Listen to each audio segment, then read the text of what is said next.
Allez, on reste dans l'actualité louviéroise avec notre invité. Il est journaliste et il y a quelques années, il a mis par écrit ses souvenirs de supporter. Je dirais, il a commis quasiment un acte d'amour dans cet ouvrage que vous pouvez voir ici, qui est sorti il y a 6 ans. Vous aviez 17 ans à l'époque. Comment pourrait-on décrire ce bouquin, qui n'est pas très épais, mais qui a beaucoup d'intensité? Ce que je voulais signaler par rapport à ce livre, c'est que il a été écrit à une époque qui était un petit peu particulière, puisque la Louvière perdait la râle, donc la ville de la Louvière perdait la râle, et il retrace donc l'exercice 2009-2010. Avec un petit bout sur la saison suivante, hein, même pas c'est ça, avec un petit bout sur la saison suivante et des flashbacks par rapport à la D1.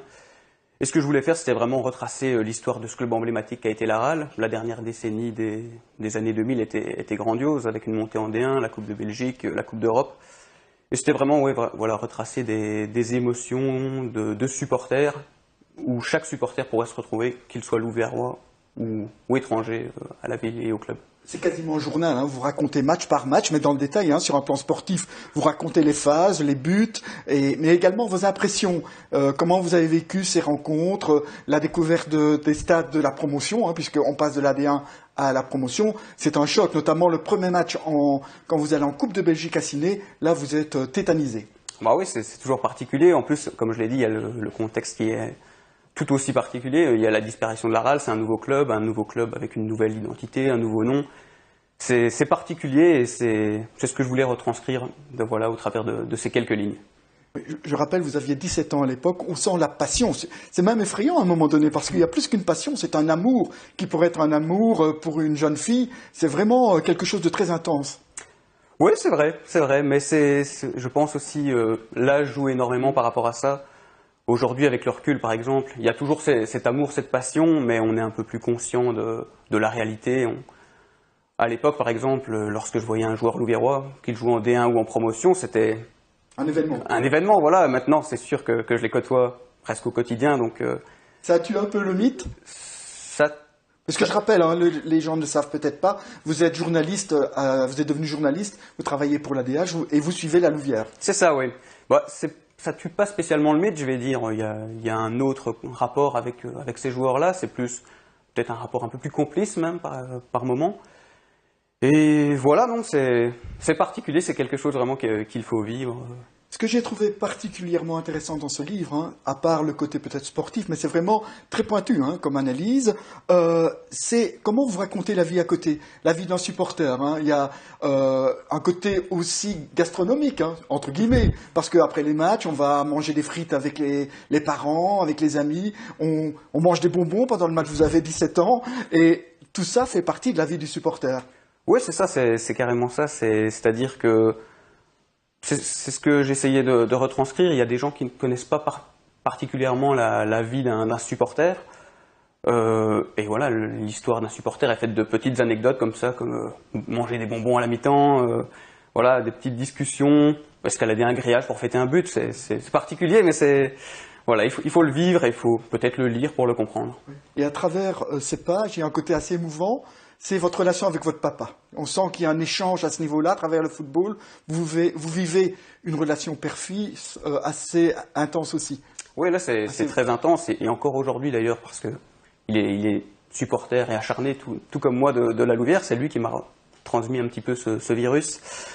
Et encore... Votre premier match, vous allez le voir à 4 ans, hein, c'est ça? C'est ça, oui. Dans ces eaux-là, avec mon papa, d'ailleurs, et plusieurs membres de ma famille. Il faut dire, à l'époque où on évoluait en D1, on avait un gros comité de supporters familiaux, on va dire, qui venaient rejoindre la Louvière. Et c'est sûr que ça vaut la peine d'être vécu. Et encore aujourd'hui, avec mon papa, il y a des débats comme ça qui naissent après un match, après une victoire, une défaite. Voilà, c'est unique en son genre, on va dire. On a parfois du mal à comprendre justement ces supporters qui sont fanatiques vraiment hein, de leur club, jusqu'à l'excès parfois. C'est une seconde famille, un club de football? Oui, je pense bien. Je pense que c'est vraiment une seconde... Vous le dites hein, d'ailleurs, c'est ma deuxième maison. Hein. Oui, c'est ma deuxième maison et encore aujourd'hui, il y a forcément, quand on est journaliste, on ne rejoint plus la tribune du COP, etc. Mais encore ces personnes-là, quand je les croise aujourd'hui, je les considère vraiment comme une famille. C'est assez particulier. C'est vraiment des amis qui sont devenus proches même. Et oui, le Tivoli, c'est ma deuxième maison, on va dire. Quel est votre regard sur le football actuellement, notamment sur la Louvière? Avec le recul, c'est vrai que je suis un petit peu plus critique par rapport à la Louvière, principalement par rapport au projet de l'URLC, qui est un projet qui est intéressant. Il ne faut pas oublier que derrière tout ça, il y a quand même Hussein Kazanchi qui a repris le club, qui a évité au club une seconde faillite. Mais c'est vrai que les contours restent nébuleux et assez flous, donc c'est un petit peu dérangeant. Et je comprends aujourd'hui d'ailleurs les supporters qui ne vont plus au stade pour suivre l'URLC par exemple. Mais le football a un rapport très rapproché par rapport à l'économique.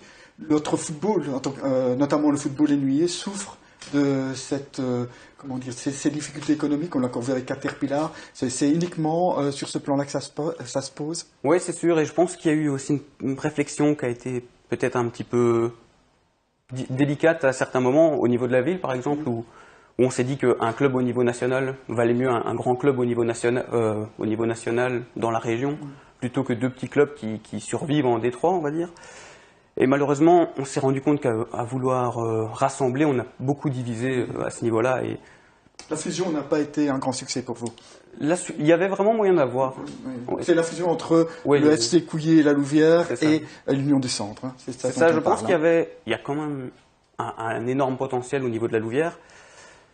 Mais c'est vrai que cette fusion, il y avait moyen d'avoir un très beau club, un très beau projet. Et on s'est rendu compte que dès la création du club, on a imposé une vision, un nouveau nom, des nouvelles couleurs, etc.